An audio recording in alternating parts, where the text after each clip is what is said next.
Alhamdulillah, berjumpa kembali di channel yang keren beken penuh inspiratif bersama saya Saddam Hussein. Semoga sobatku baik bahagia selalu sehat dan sukses dalam beraktivitas penuh semangat dalam keberkahan. Pada kesempatan ini saya akan mengkisahkan tentang kayu manis di tengah salib. Gadis cantik sang putri pendeta senior karismatik mencari cahaya kebenaran yang sesungguhnya.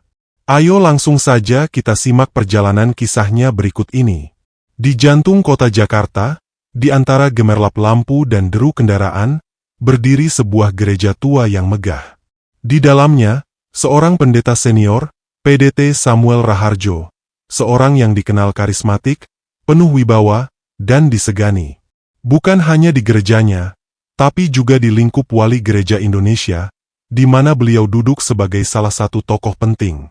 Tugasnya bukan ringan, menggembalakan umat, menjaga bara iman jemaatnya tetap menyala di tengah arus zaman yang deras. Namun, siapa sangka, badai itu justru datang dari tempat yang paling dekat. Dari rumahnya sendiri, dari darah dagingnya sendiri, dari Kayla Raharjo, putri tunggalnya. Seorang gadis berparas cantik, manis bak kayu manis, berusia 22 tahun. Kayla, sambil menatap langit malam dari jendela kamarnya. Tuhan, kenapa hatiku gelisah? Kenapa saat Papa berkhotbah, aku merasa ada sesuatu yang kosong? Sesuatu yang aku cari, tapi belum kutemukan. Di kamar yang sama, diam-diam, Kayla mulai membaca sesuatu yang tak pernah dibayangkan keluarganya. Sebuah Al-Quran. Dibeli diam-diam. Disembunyikan di bawah bantal. Awalnya hanya rasa penasaran, lalu berlanjut dengan menonton video-video diskusi agama di YouTube. Dialog antar iman. Debat. Ceramah-ceramah yang menyentuh logikanya. Kayla merasa, ada sesuatu yang berbeda. Sesuatu yang tak pernah diajarkan di bangku sekolah teologi, maupun di kursi gereja megah itu. Hingga suatu hari, ia bertemu seorang pemuda muslim. Namanya Ilham. 25 tahun. Pemuda santun, sederhana, tapi bijak. Tinggal tak jauh dari kampus Kayla dulu. Ilham tersenyum saat bertemu di sebuah pameran buku. Mbak suka baca buku filsafat agama? Bagus tuh, kadang dari situ kita bisa menemukan cahaya yang kita cari selama ini. Pertemuan itu berlanjut menjadi diskusi. Diskusi menjadi perdebatan. Perdebatan berubah jadi sahabat. Sahabat jadi penuntun. Kayla, dalam hati, sambil memegang Al-Quran kecil di kamarnya. Ilham tak pernah memaksaku. Ia hanya membuka pintu, dan aku yang memilih masuk. Kenapa hati ini makin damai setiap kali aku membaca kalimat-kalimat ini? Kenapa air mataku jatuh tanpa kusadari? Tapi, badai sesungguhnya baru akan datang. Karena di balik ketenangan itu, di ruang tamu rumah mereka, PDT Samuel merasakan ada sesuatu yang berubah pada putrinya. PDT Samuel, kepada istrinya, Bu Retno. Retno, akhir-akhir ini Kayla sering menyendiri. Wajahnya, entah kenapa, aku merasa, imannya goyah. Bu Retno, mungkin hanya lelah, Pak. Kayla itu anak baik. Dia anak pendeta besar, mana mungkin hatinya berpaling dari salib. Tapi waktu tak bisa dibohongi.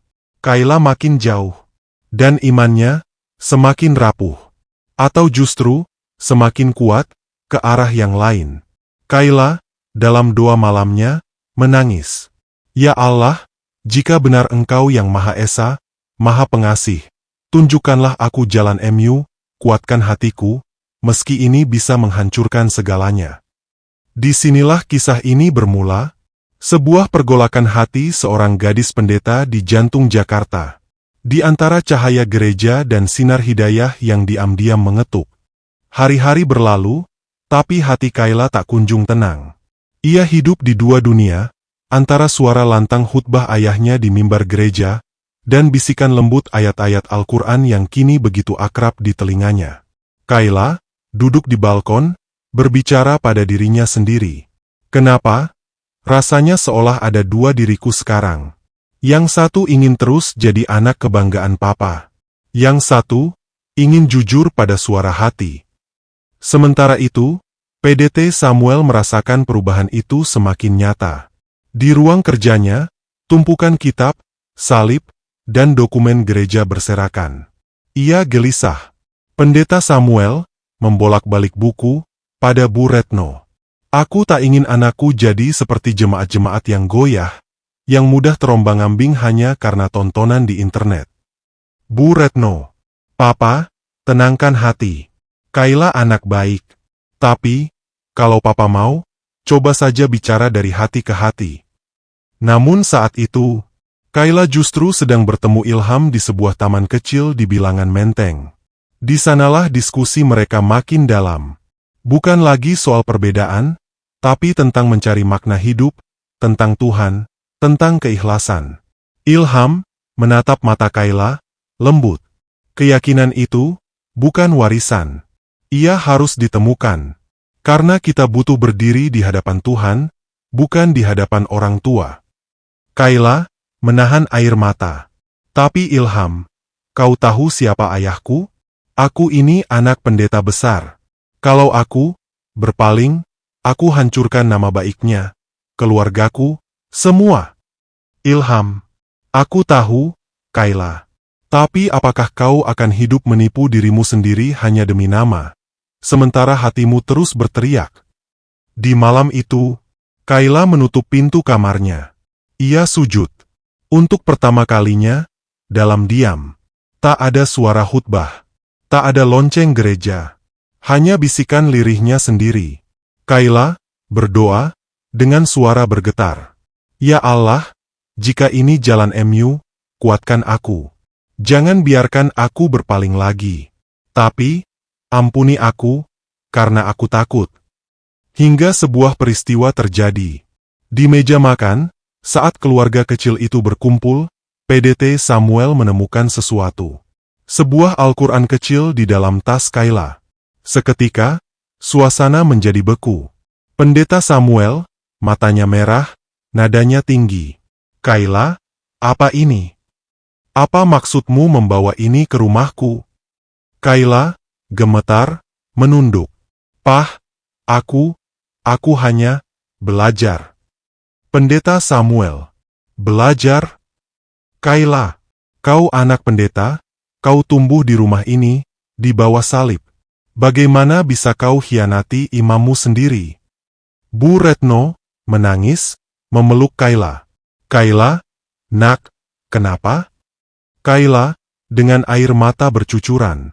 Maafkan aku, Pah. MAH, aku tidak bermaksud menyakiti, tapi hatiku, aku tak bisa membohongi apa yang kurasa. Suasana malam itu berubah menjadi badai. Kayla akhirnya mengakui bahwa ia telah memeluk Islam secara diam-diam. Ia sudah bersyahadat di hadapan seorang ustazah beberapa minggu lalu. Namun, bukan karena Ilham. Bukan karena siapa-siapa. Melainkan karena pencarian panjang dan jawaban dari doa-doanya sendiri. Pendeta Samuel duduk lemas, memandang kosong. Kau, anakku, bagaimana bisa? Kayla, aku tetap anak papa. Aku tetap darah papa. Aku tetap cinta papa. Tapi izinkan aku berjalan di jalan yang kutemukan, seperti yang papa ajarkan, tentang kejujuran, tentang kebenaran. Air mata tumpah. Bukan hanya dari Kayla, tapi juga PDT Samuel dan Bu Retno. Di sini, perjalanan spiritualnya baru dimulai. Karena, pilihan Kayla akan mengguncang bukan hanya keluarganya, tapi komunitas, gereja, bahkan kehidupan Ilham yang mulai ikut terseret. Apakah PDT Samuel akan menerima kenyataan ini? Ataukah badai yang lebih besar akan datang? Sahabat inspiratifku yang berbahagia. Sejak malam itu, suasana di rumah PDT Samuel berubah. Kayla tak lagi dianggap sebagai anak yang sama. Ia masih tinggal di rumah itu, tapi rasanya seperti asing di rumah sendiri. Bu Retno, dengan suara parau, saat menyajikan sarapan. Nak, makanlah. Ibu tak ingin melihatmu sakit. Kayla tersenyum kecil, menahan tangis. Terima kasih, Mah. Aku sayang Mamah. Namun pendeta Samuel masih terkurung dalam luka batin. Ia bukan hanya terluka sebagai ayah, tapi juga sebagai pemimpin jemaat, sebagai tokoh besar di Wali Gereja Indonesia. Kabar itu akhirnya bocor. Entah dari mana, gereja pusat mulai bergemuruh. Pak Abraham, ketua wali gereja, di ruang rapat. Samuel, kami dengar kabar tak sedap. Benarkah anak kandungmu berpaling dari Kristus? Pendeta diterima Samuel, menunduk, suara berat. Itu urusan pribadi keluarga saya, Abraham. Jangan bawa ini ke meja rapat. Pak Abraham. Tapi ini menyangkut nama baik gereja. Nama baik kepemimpinanmu, Samuel. Gereja tidak bisa diam. Desakan datang dari berbagai arah. Pendeta Samuel dihadapkan pada dua pilihan. Melindungi anaknya, atau mempertahankan jabatannya. Di sisi lain, Ilham pun terkena imbasnya. Ayahnya, Pak Ahmad, seorang ustaz kampung, dipanggil warga. Pak Ahmad, di musala kecil. Ilham, anakku, kau baik. Tapi hati-hati, kau jangan jadi sebab perpecahan. Kalau hubunganmu dengan Kayla hanya membawa fitnah, lebih baik kau menjauh. Ilham, menunduk. Ayah, aku tak pernah mengajak Kayla. Aku hanya memberinya ruang untuk bertanya. Semua keputusan dia ambil sendiri.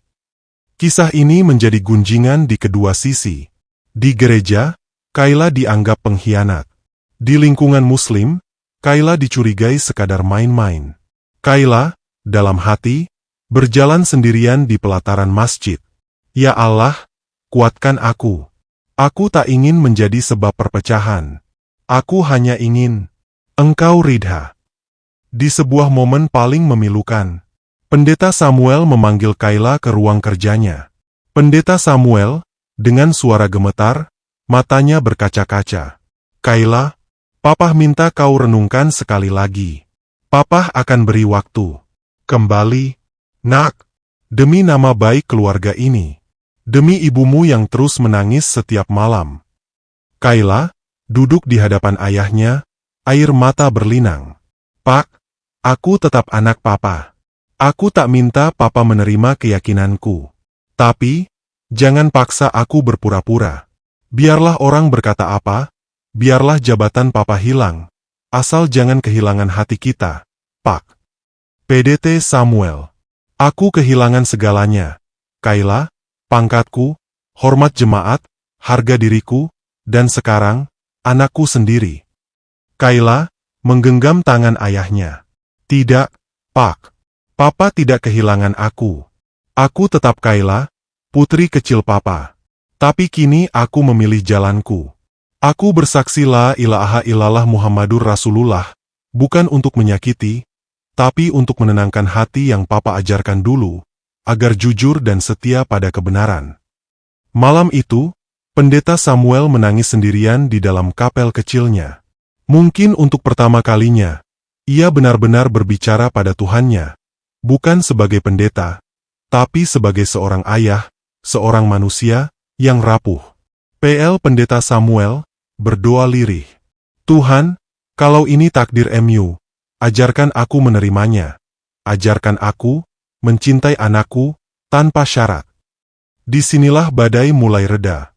Belum berakhir, tapi mulai menemukan jalannya. Kayla pun mulai diterima di lingkungan Muslim secara perlahan.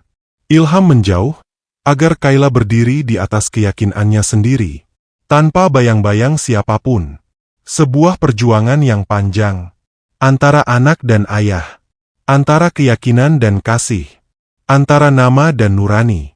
Bagaimana akhir kisah mereka? Akankah PDT Samuel akhirnya menerima sepenuhnya? Akankah jemaat memaafkan? Dan akankah Kayla menemukan tempat yang benar-benar damai? Sahabat inspiratifku, bagaimana Kayla membangun hidup barunya, keputusan Ilham, dan keteguhan Pendeta Samuel dalam bayang-bayang kehilangan. Waktu terus berjalan. Sudah 6 bulan sejak badai itu pecah di rumah PDT Samuel. Kayla kini tak lagi tinggal di rumah besar itu. Ia memilih menempati sebuah kos kecil sederhana di kawasan Tebet, agar tak menyakiti hati siapapun. Kayla menulis di buku hariannya. Aku rindu papa, rindu mama, tapi aku tahu, semua ini harus kulewati. Mungkin beginilah rasanya, ketika memilih jalan yang berbeda. Sunyi, sepi, tapi tenang. Di lingkungan baru itu, Kayla mulai aktif belajar mengaji, berkenalan dengan sahabat-sahabat baru yang tak pernah memandang masa lalunya. Ustazah Sari tersenyum lembut saat Kayla datang. Islam itu indah, Kayla. Bukan sekadar keyakinan, tapi jalan hidup yang membebaskan hati. Tak perlu takut masa lalu. Allah Maha menerima. Kayla, aku masih merasa takut, bukan pada orang lain, tapi takut tak bisa menjadi muslimah yang baik. Ustazah Sari, yang penting, jangan lelah belajar. Jangan pernah berhenti mencari. Iman itu bukan hasil, tapi perjalanan. Sementara itu, Ilham memilih untuk menjaga jarak. Bukan karena tak peduli, tapi justru karena ingin Kayla kuat tanpa bergantung pada siapapun. Ilham, di masjid, berbicara dengan Pak Ahmad. Aku hanya ingin dia berdiri atas kaki imannya sendiri. Yah, biar dia benar-benar yakin bahwa keislamannya untuk Allah, bukan untukku. Pak Ahmad tersenyum bijak. Itu lelaki yang baik, namanya. Kalau jodoh, tak akan kemana, nak. Di sisi lain, PDT Samuel pun mulai berdamai dengan hatinya. Walau hatinya masih perih, namun lambat laun, ia belajar memahami. Suatu malam, saat hujan turun deras, di dalam ruang kerjanya yang dulu penuh dengan amarah, Pendeta Samuel menulis dengan tangan gemetar. Untuk putriku, Kayla, maafkan papa. Maafkan kemarahan, ketakutan, dan keegoisan papa selama ini. Aku sadar, Kayla, bahwa kasih bukan tentang memaksakan kehendak. Papa hanya ingin kau bahagia. Jika Islam yang membawamu menemukan Tuhan, maka pergilah, nak, dan jadilah hambanya yang terbaik. Surat itu tak pernah dikirim, tapi disimpan di dalam Alkitab usangnya. Di sebuah pagi cerah, Kayla memberanikan diri pulang. Tak untuk kembali, tapi untuk meminta restu. Kayla berdiri di depan rumah, mengetuk pelan. Pah, MAH, aku hanya ingin bilang, aku rindu. Dan aku, tetap Kayla yang dulu. Bu Retno menangis, memeluk Kayla. Anakku, rumah ini selalu terbuka untukmu. Pendeta Samuel, suara berat, tapi hangat. Nak, mungkin aku belum bisa sepenuhnya memahami, tapi aku tak ingin kehilangan anakku. Datanglah kapan saja. Tetap jadi anak kami, dengan caramu. Tangis pecah. Bukan lagi karena kecewa, tapi karena rindu dan penerimaan. Kayla memilih tetap hidup di jalannya. Menjaga hubungan baik dengan keluarganya. Menguatkan dirinya. Membangun hidup baru. Dan tetap berdoa, agar kelak keluarganya menemukan kedamaian. Seperti yang kini ia rasakan. Ilham pun kembali hadir. Bukan sebagai penyelamat, tapi sebagai sahabat. Sebagai saksi atas perjalanan iman yang tak pernah mudah. Ilham tersenyum di tepi danau saat bertemu Kayla. Kau sudah jauh lebih kuat sekarang. Aku bangga. Kayla menjawab, aku belajar bahwa hidayah itu bukan tujuan akhir, tapi awal dari perjalanan panjang. Dan disinilah kisah itu berakhir. Bukan dengan kebencian, bukan dengan dendam, tapi dengan cinta, dengan penerimaan, dan dengan damai. Karena setiap manusia punya hak untuk memilih jalannya. Selama itu adalah jalan kebenaran yang ia yakini. Kayu manis itu kini tetap harum. Tak lagi di bawah salib, tapi tetap dalam pelukan keluarganya.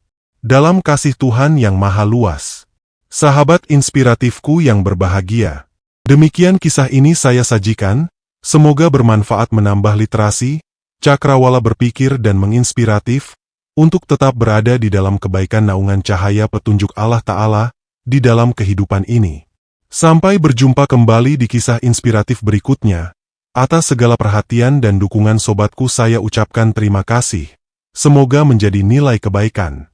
Saya mohon pamit undur diri dengan mengucapkan Wassalamualaikum warahmatullahi wabarakatuh.